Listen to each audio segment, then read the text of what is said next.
Hi சொந்தங்களே, எப்படி இருக்கீங்க? ஸோ இன்னைக்கு என்ன பார்க்க போறோம்னு பார்த்தீங்கன்னா, ஆகஸ்ட் 22ஆம் தேதி USCIS, அதாவது இந்த யூஎஸ்ல வந்து இமிகிரேஷன்லாம் பார்த்துக்கிற ஏஜென்சி இருக்கு இல்லையா, அவங்க வந்து ஒரு பாலிசி மெமோராண்டம் வந்து பப்ளிஷ் பண்றாங்க. அந்த பாலிசி மெமோராண்டம்ல ஸ்பெசிஃபிக்கா resuming of personal investigation of aliens applying for naturalization அப்படின்ற தலைப்பில் அவங்க வந்து ஒரு பாலிசி மெமோராண்டம் இஷ்யூ பண்றாங்க. ஸோ இப்படின்னா என்னன்னு பார்த்தீங்கன்னா, ஆக்சுவலா கிரீன் கார்டு வாங்கிட்டு அதுக்கப்புறம் சிட்டிசன்ஷிப் அப்ளை பண்ணலாம் அப்படின்னு சில பேர் வந்து இருப்பாங்க இல்லையா, அவங்களுக்கு ஒரு பர்சனல் ஒரு இன்வெஸ்டிகேஷன் இதுக்கப்புறம் நாங்கள் கண்டக்ட் பண்ண போறோம் அப்படிங்கிறது தான் அந்த மெமராண்டம்ல குறிப்பிட்டிருக்க ஒரு விஷயம். ஸோ இது என்ன மெமராண்டம், இது வந்து இதுக்கு முன்னாடி இந்த மாதிரி பண்ணியிருக்காங்களா, இதனால என்னென்ன இம்பாக்ட்லாம் இருக்க போகுது, இதை பற்றி இந்த வீடியோவில் நம்ம ஃபுல்லாக பார்க்கலாம் வாங்க.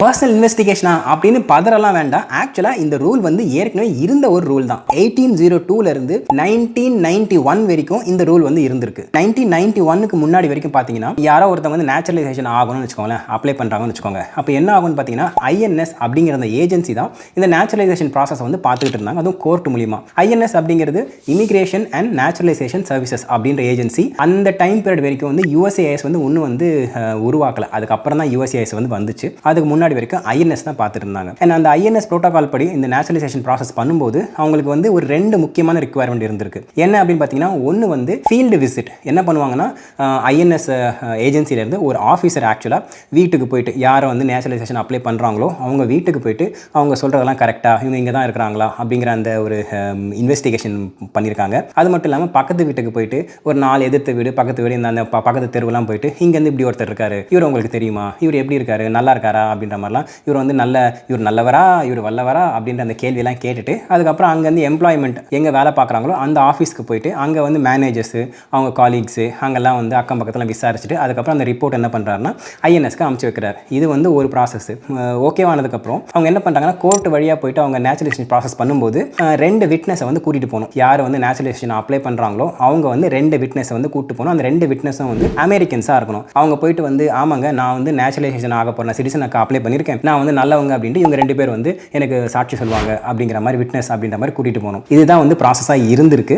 ஆனால் 1981 என்ன பண்ணிருக்காங்கன்னா, காங்கிரஸ் வந்து இந்த ஃபீல்டு விசிட்டுக்கு போயிட்டு அந்த நேரடியாக போயிட்டு வந்து விசாரிக்கிறாங்களே அந்த ப்ராசஸ் வந்து வேண்டாம் அப்படின்னு சொல்லிட்டு ஸ்கிராப் பண்ணியிருக்காங்க. சரி ஓகே, இந்த விசாரிக்கிறது நல்லது தானே, இது ஏன் ஸ்கிராப் பண்ணாங்கன்னு பார்த்தீங்கன்னா, அப்போதைக்கு இருந்த ரீசன் என்ன அப்படின்னு பார்த்தா, அவங்க வந்து இப்போ இருக்கிற மாதிரி அப்போ வந்து ஒரு சென்ட்ரலைஸ்டு டேட்டா பேஸ் கிடையாது. இப்போ வந்து நம்ம எதுவாக இருந்தாலும் அந்த SSN நம்பரோ இல்லை சம்திங் எல்லா இன்ஃபர்மேஷனுக்கும் நீங்கள் சும்மா போட்டு கம்ப்யூட்டர் தட்டினாலே நம்ம என்ன பண்ணுற மொத்த விவரம் வந்துடும். அதனால் நீங்கள் எங்கேயுமே வந்து போய் விசாரிக்கணுன்ற அவசியம் இருக்காது. ஆனால் அப்போ வந்து 1981க்கு முன்னாடி வரைக்கும் அது வந்து இல்லை. அதனால் நீங்கள் வந்து ஒருத்தரை பற்றி ஃபுல்லாக விசாரிக்கணும்னா அவர் எங்கே இருக்கிறாரு அப்படின்ற அந்த ஏரியாவுக்கு போய் விசாரிச்சா தான் உங்களுக்கு வந்து கரெக்டாக இன்ஃபர்மேஷன் தெரியும். அப்படிங்கிறதுனால அந்த ப்ராசஸ் வந்து வச்சுட்டு இருந்தாங்க. அதுக்கப்புறம் வந்து இது தேவையில்லை, இதுக்கப்புறம் இது தேவையில்லை அப்படிங்கிறதுனால அவங்க என்ன பண்ணிட்டாங்கன்னா, இந்த ஃபீல்டு விசிட்டுக்கு போகிறது வந்து ரிலையபிளாகவும் இருக்க மாட்டேங்குது. ஒரு சில நேரத்தில் வந்து நீங்களா வந்து இந்த மாதிரி ஆளுங்க வரப்போகிறாங்க, நீங்கள் என்ன பண்ணுங்க, இப்படி சொல்லுங்க, அப்படி சொல்லுங்க, அப்படி சொல்லுங்க சொல்லிட்டு நிறைய பேர் வந்து பக்கத்தில் வந்து கொஞ்சம் நல்லா பேசி வந்து செட்டப் பண்ணுறதுக்கு ஆப்ஷனும் இருக்குது. அதனால் இது வந்து அந்த அளவுக்கு ஃபுல்லாக ரிலை பண்ண முடியாது அப்படிங்கிறதுக்காக என்ன பண்ணிட்டாங்கன்னா, இதை ஸ்கிராப் பண்ணுறோம் அப்படின்னு சொல்லிட்டு அந்த ஃபீல்டு விசிட்டை வந்து காங்கிரஸ் வந்து 1981 வந்து ஸ்டாப் பண்ணுறாங்க. அப்புறம் என்ன பண்ணிட்டாங்கன்னா, ஸ்டாப் பண்ணிட்டு இதுக்கப்புறம் நாங்கள் என்ன பண்ண போகிறோம்னா, FBI அவங்க மூலியமா பேக்ரவுண்ட் செக்ஸ் அப்படிங்கிற மாதிரி நாங்கள் வந்து டேட்டா பேஸ் மூலியமாகவே நாங்கள் பேக்ரவுண்ட் செக்ஸ் வந்து இது பண்ணலாம் அப்படிங்கிற மாதிரி வந்து ஒரு கைடன்ஸ் வந்து கொடுக்குறாங்க. ஆனால் என்ன ஆகுதுன்னு பார்த்தீங்கன்னா, 1981 அந்த பேக்ரவுண்ட் செக்ஸை வந்து நிறைய கேசஸில் வந்து வேவ் ஆஃப் பண்ணி 1991 வரும்போது அது வந்து மொத்தமாகவே என்ன பண்ணுறாங்க, இதுக்கப்புறம் இது வேண்டாம் அப்படிங்கிற மாதிரி அவங்க வந்து ரொம்ப பர்டிகுலரான கேசஸ்க்கு மட்டும், ஒரு ரொம்ப சஸ்பீஷியஸாக இருக்குது அப்படிங்கிற அந்த கேசஸ்க்கு மட்டும் இது வந்து பேக்ரவுண்ட் செக்ஸ் வந்து போகலாம், தவிர மற்ற எல்லா கேஸ்க்கு வந்து வேவ் ஆஃப் பண்ணிடலாம் அப்படின்னு சொல்லிட்டு இது வந்து வேவ் ஆஃப் பண்ணிக்கிட்டே இருந்திருக்காங்க அப்போதுலேருந்து இப்போ வரைக்கும். சரி, இந்த வேவ் ஆஃப் பண்ணுறதுக்கு என்ன காரணம் அப்படின்னு பார்த்தீங்கன்னா, நான் முதல்ல சொன்ன மாதிரி தான் 1991 இந்த சென்ட்ரலைஸ் டேட்டா பேஸ் வர ஆரம்பிச்சிருச்சு. நீங்கள் வந்து SSN இந்த இன்ஃபர்மேஷன்லாம் வந்து உங்களுக்கு ரெடிலி அவைலபிளாக இருக்க ஆரம்பிச்சிச்சு. நீங்கள் வந்து கவர்மெண்ட் சைட்லேருந்து உங்களை SSN கொடுத்து query பண்ணாலே நீங்கள் வந்து எங்கே இருக்கீங்க, எங்கே வேலை பார்க்குறீங்க, எவ்வளோ சம்பளம் உங்களுக்கு போன மாதம் சம்பளம் கிரெடிட் ஆச்சா இல்லையா, நீங்கள் எவ்வளோ கிரெடிட் கார்டு வச்சிருக்கீங்கன்னு சொல்லி உங்களோட மொத்த ஹிஸ்ட்ரியும் வந்துடும். அதை வச்சு பார்த்தாலே ஒருத்தர் வந்து எந்த அளவுக்கு இருக்கிறாரு அப்படிங்கிறத வந்து தெரிஞ்சுக்க முடியும். அதனால் தேவையில்லாமல் நம்ம ஃபீல்டு விசிட் போய் வந்து இதெல்லாம் வந்து டைம் வேஸ்ட் பண்ண வேண்டாம் அப்படிங்கிற மாதிரி அவங்க என்ன பண்ணிட்டாங்கன்னா, இதை வந்து ஒரு ரிலையபிள் ஃபேக்டராக கன்சிடர் பண்ணி அதுக்கப்புறம் வந்து அந்த ப்ராசஸ் வந்து கண்டினியூ பண்ண ஆரம்பித்தாங்க. ஆனால் இப்போ இந்த ஆகஸ்ட் 22 USCIS என்ன பண்ணியிருக்காங்கன்னு பார்த்தீங்கன்னா, இல்லை நாங்கள் திரும்பியும் அந்த ஃபீல்டு விசிட் மாதிரி நாங்கள் முதல்ல பண்ண அந்த விஷயத்தை இப்போ வந்து கொண்டு வர போகிறோம் அப்படிங்கிற மாதிரி அந்த பாலிசி மெமோராண்டமில் மென்ஷன் பண்ணியிருக்காங்க. எப்போதுலேருந்து எஃபெக்ட் ஆக போகுதுன்னு பார்த்தீங்கன்னா, அந்த பாலிசி மெமராண்டம்லேயே அது வந்து வித் இமீடியட் எஃபெக்ட் அப்படிங்கிற மாதிரி சொல்லியிருக்காங்க. விச் மீன்ஸ் சார் இதுக்கப்புறம் வர எல்லா நேச்சுரலைசேஷன் ப்ராசஸ்லையும் இது வந்து ஒரு பர்டிகுலர் சிக்னிஃபிகண்டான ஒரு ப்ராசஸாக இருக்கும் அப்படிங்கிறது எல்லாரோட ஒரு கருத்தாக இருக்குது. அண்ட் இது ஆக்சுவலி எப்படி அவங்க பண்ண போகிறாங்க அப்படின்னா, முதல்ல சொன்ன மாதிரி வந்து ஒரு ஃபீல்டு விசிட்டுக்கு வந்துட்டு அவங்க வீட்லேயோ பக்கத்தில் அக்கம் பக்கத்தில் விசாரிக்கிறது இதெல்லாம் வந்து பண்ண போகிறாங்க. இதனால் வந்து என்ன நன்மை, எதுக்காக இது பண்ணுறாங்க அப்படின்னு பார்த்தீங்கன்னா, அவங்க இந்த கவர்மெண்ட் சைட்லேருந்து கொடுக்குற ஒரு ரீசன் என்னென்னு பார்த்தீங்கன்னா, இல்லை நாங்கள் வந்து ஒருத்தருக்கு சிட்டிசன்ஷிப் கொடுக்கணும்னா அவங்க வந்து எப்படிப்பட்டவங்க நாங்கள் விசாரிக்கணும், சும்மா விசாரிக்காமல் கொடுக்க முடியாது இல்லையா, அதனால் இது வந்து எக்ஸ்ட்ரீம் வெட்டிங் அப்படிங்கிற அந்த கான்செப்டில் நல்லா நாங்கள் தரவாக விசாரிச்சு தான் கொடுப்போம் அப்படிங்கிற மாதிரி அவங்க ஒரு சைட்லேருந்து ஒரு வாதத்தை வந்து முன்வைக்கிறாங்க. ஆனால் இது வந்து கிரிட்டிக்ஸ் இருக்காங்க இல்லையா, இதை வந்து அப்போஸ் பண்ணுறவங்க அவங்க என்ன சொல்கிறாங்கன்னா, இதெல்லாம் வந்து நீங்கள் டேட்டா பேஸில் பார்த்தாலே ஒருத்தரோட ஃபுல் ஹிஸ்ட்ரியே எனக்கு தெரிஞ்சுக்க முடியும், அதை தாண்டி அவர் நல்லவரா கெட்டவரான்ட்டு அங்கே வீட்டுக்கு போய் பார்க்கணுன்ற அவசியம் வந்து இருக்காது, அதனால் இது வந்து தேவையில்லாமல் ஒரு டிலேயிங் டாக்டிக்ஸ் தான் இந்த கிரிட்டிக்ஸோட ஒரு விவாத பாயிண்ட்டாக இருக்குது. ஸோ இதனால் என்ன ஒரு இம்பாக்ட் இருக்க போகுது அப்படின்னு பார்த்தீங்கன்னா, ஏற்கனவே வந்து கிரீன் கார்டு வாங்குறதுக்கு இந்தியன்ஸாக தான் ரொம்ப வந்து வெயிட் பண்ணுற மாதிரி சிச்சுவேஷன் இப்போதைக்கு இருக்குது. அண்ட் இதுக்கப்புறம் என்னவா ஆகிறதுக்கு சான்ஸ் இருக்குன்னா, இப்போ வந்து கிரீன் கார்டு வாங்கினதுக்கப்புறம் ஒரு 5 years கழிச்சு வந்து நேச்சுரலைசேஷன் ப்ராசஸ்க்கு வந்து அப்ளை பண்ணுவாங்க. அது ஒரு பெரிய லிஸ்ட் இருக்குன்னு வச்சுக்கோங்களேன். அந்த ப்ராசஸில் பண்ணும்போது திருப்பியும் இது வந்து இப்போ இந்தியன்ஸ்க்கு மட்டும் இல்லை, இது எந்த ஒரு கண்ட்ரி ஆளுங்களும் சிட்டிசன்ஷிப் அப்ளை பண்ணும்போது இது வந்து அப்ளிகபிள் அப்படின்ற மாதிரி சொல்லியிருக்காங்க. ஸோ விச் மீன்ஸ் தட் அந்த சிட்டிசன்ஷிப் கொடுக்குற அந்த நேச்சுரலைசேஷன் ப்ராசஸில் கூட கொஞ்சம் டிலே ஆகிறதுக்கு வாய்ப்பு இருக்குது. இப்போ வந்து ஒரு 5 years கழிச்சு அப்ளை பண்ணுறாங்க, மேக்ஸிமம் எல்லா ப்ராசஸும் முடிஞ்சு வந்து ஒரு 1 to 2 years வருதுன்னா அது இன்னும் வந்து டிலே ஆகிறதுக்கு வாய்ப்பு நிறைய இருக்குது அப்படின்ற மாதிரி தான் இப்போதைக்கு வந்து இம்பாக்ட் வந்து எல்லாரும் வந்து கணிக்கிறாங்க.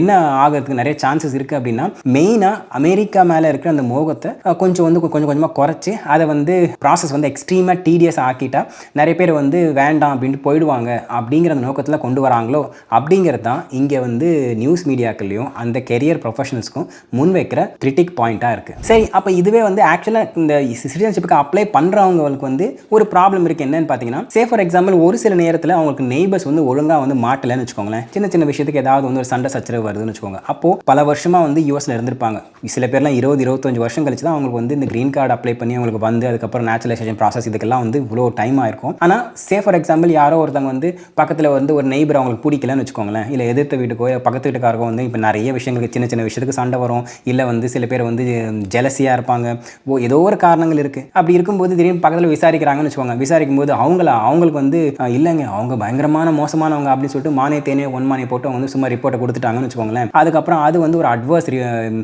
ஒரு பாயிண்ட் மாதிரி வந்துடும். அதனால் வந்து ஒரு சில பேருக்கு நேச்சுரலைசேஷன் ப்ராசஸை 20-25 வருஷம் கஷ்டப்பட்டு அவங்க வந்த விஷயங்கள் எல்லாமே வந்து யாரோ ஒருத்தங்க பக்கத்துட்டுக்காரங்க சொல்கிற ஒரு விஷயத்தினால அது வந்து குலைஞ்சு போகிறதுக்கு வாய்ப்பு இருக்குது அப்படிங்கிறதும் இங்கே வந்து ஒரு பிரச்சனையாக வந்து முன்னிறுத்துறாங்க.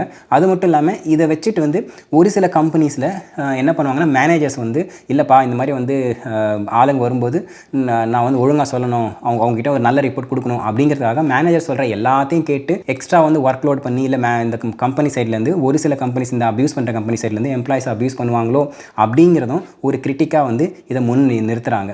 ஆனால் இதெல்லாம் வச்சு பார்க்கும்போது இதுக்கப்புறம் சிட்டிசன் ஆகணும் அப்படின்னா நீங்கள் வந்து உங்கள் வேலையை மட்டும் பார்த்துட்டு இருந்தால் போதாது, எல்லாத்தையும் கரெக்டாக பண்ணணும், ஆஃபீஸ்லேயும் கரெக்டாக இருக்கணும், வீட்டு பக்கத்துலேயும் வந்து கரெக்டாக இருக்கணும், எல்லா இடத்துலையும் கரெக்டாக இருக்கணும் அப்படிங்கிற மாதிரி தான் இங்கே வந்து சிச்சுவேஷன் வருது. ஆக்சுவலாக வந்து எல்லா இடத்துலையும் நம்ம கரெக்டாக தான் இருக்கணும், ஆனால் ஒரு சில நேரத்தில் நம்மளே அறியாமல் ஏதாவது ஒரு விஷயங்களில் வந்து ஒரு கிளாஷ் வரதுக்கு வாய்ப்பு இருக்குது. அப்போ கூட வந்து அந்த மாதிரி கிளாஷ் சின்னதாக அதாவது ஒரு நம்ம பக்கம் நியாயம் இருந்தாலும் ஒரு சில நேரத்தில் தேவையில்லாமல் பக்கத்து வீட்டில் சண்டை வரும் அப்படிங்கிறதுக்காக அவங்க வந்து புல் பேக் பண்ணிவிட்டு அப்படியே அமைதியாக இருந்துருவாங்க. அதே மாதிரி ஆஃபீஸ்லேயே வந்து எக்ஸ்ட்ரா ஒர்க் கொடுக்க என்ன இவ்வளோ வந்து அன்ரீசனபிளாக வந்து டெட்லைன்லாம் செட் பண்ணுறாங்க அப்படின்னு வந்து கோவப்படணும்னு போகும்போது கூட சரி நம்ம தேவையில்லாமல் நம்மளோட பாயிண்ட் முன் வைக்கிறதுனால மேனேஜருக்கு வந்து டென்ஷன் ஆகிட போகிறாரு, இல்லை அதுக்கப்புறம் வந்து ஏதாவது அந்த ஆஃபீஸர் வரும்போது அப்புறம் இல்லை சரியில்லை அப்படி ரிப்போர்ட் கொடுத்துருப்பாரு அப்படிங்கிற பயத்தினால கூட எல்லாரும் வந்து அமைதியாக இருந்துருவாங்களோ, இது வந்து ஒரு அபியூஸ்க்கு வந்து வழி வகுத்துருமோ அப்படிங்கிறது தான் இங்கே இருக்கிற ஒரு கிரிட்டிக்ஸ் வந்து பாயிண்ட்டாக இதையும் வந்து முன்வைக்கிறாங்க.